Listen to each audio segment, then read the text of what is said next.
Bueno, ¿de qué charlamos hoy? De un dato que publicó el Instituto Argentino de Análisis Fiscal, que es realmente revelador, es algo que nosotros venimos marcando desde hace mucho tiempo. Venimos diciendo que el salario viene perdiendo muy marcadamente y muy fuerte con el proceso inflacionario.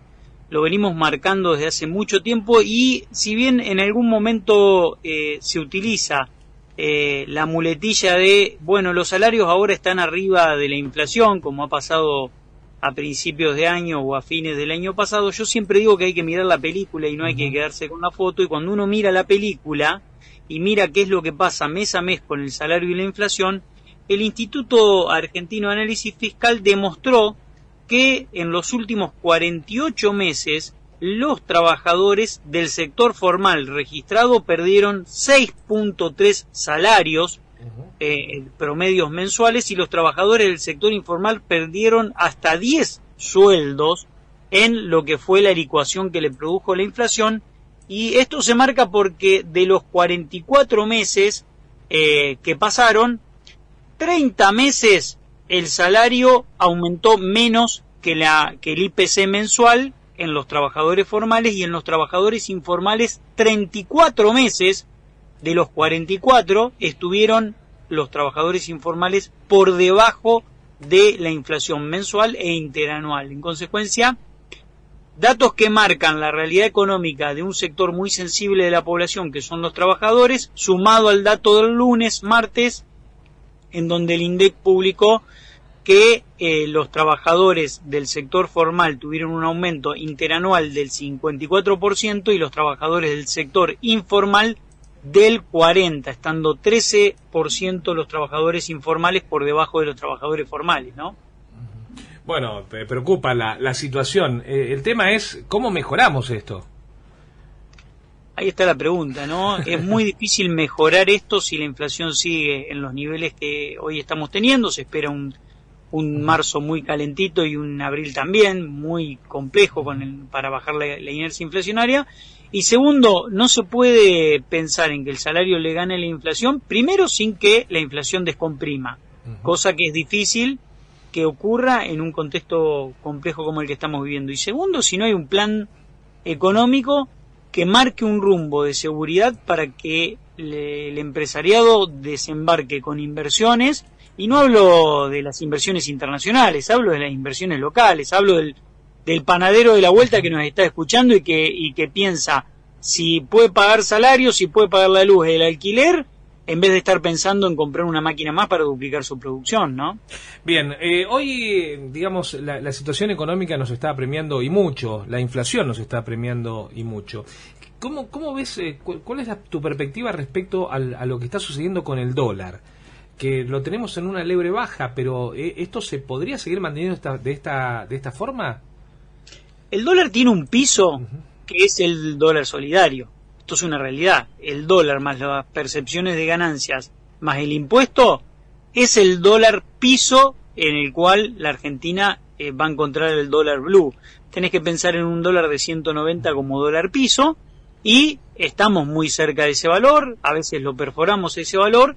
Y no nos olvidemos, Dani, que estamos en una situación de brecha cambiaria aproximada del 100%, y esto hace prácticamente 2 años que estamos en un mismo valor. Nosotros en octubre del 2020 teníamos un dólar en 200 pesos, y hoy seguimos teniéndolo en 200 pesos con todo el agua que corrió debajo del puente. ¿Qué quiero decir con esto?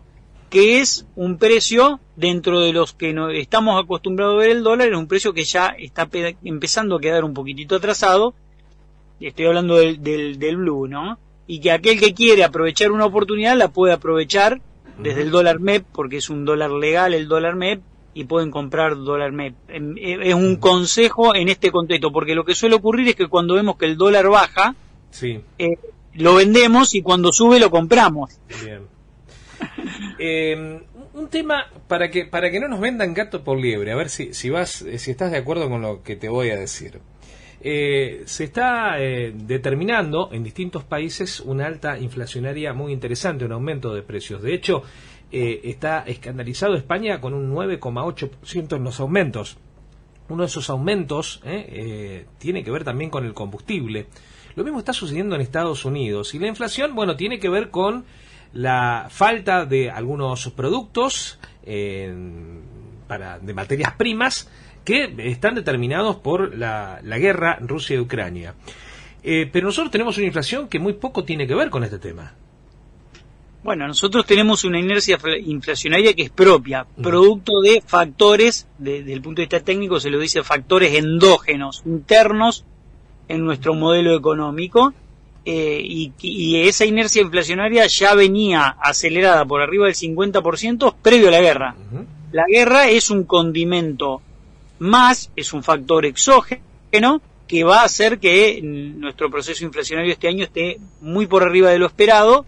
Y seguramente mis proyecciones me dan entre un 55 y un 62-63% de inflación para este año, y el condimento de la guerra es un condimento real que existe, pero no es la única causa. Argentina ya tenía, si no hubiera guerra entre Rusia y Ucrania, nosotros estamos también en una inflación del 50%, ¿no? Bien, y dejo una picando que por ahí puede ser para charlarlo la semana que viene.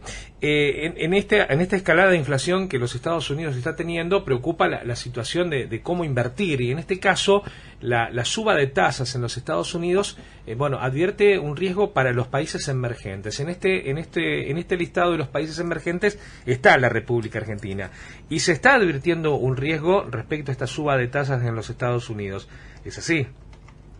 Por supuesto, la suba de tasas de los bonos del Tesoro de Estados Unidos, que está en 2,5%, es una realidad, y lo que hace es que los capitales vuelen hacia los lugares seguros, hacia los activos de calidad. Se llama flight to quality, desde el punto de vista del inglés, que significa el vuelo hacia la calidad. Obviamente que significa la salida de los capitales de los países emergentes, en donde la calidad de los activos es inferior, y el capital fluye hacia los activos de mayor calidad. Esto se puede ver si la tasa de interés sigue subiendo, y va a seguir subiendo, es una realidad también, y esto puede complicar alguna cuestión para la Argentina, para la región, y con respecto a la revaluación del dólar con respecto a las monedas de la región. Bien, puede ser uno de los temas que a tener bastante en cuenta para la próxima semana, entre otros.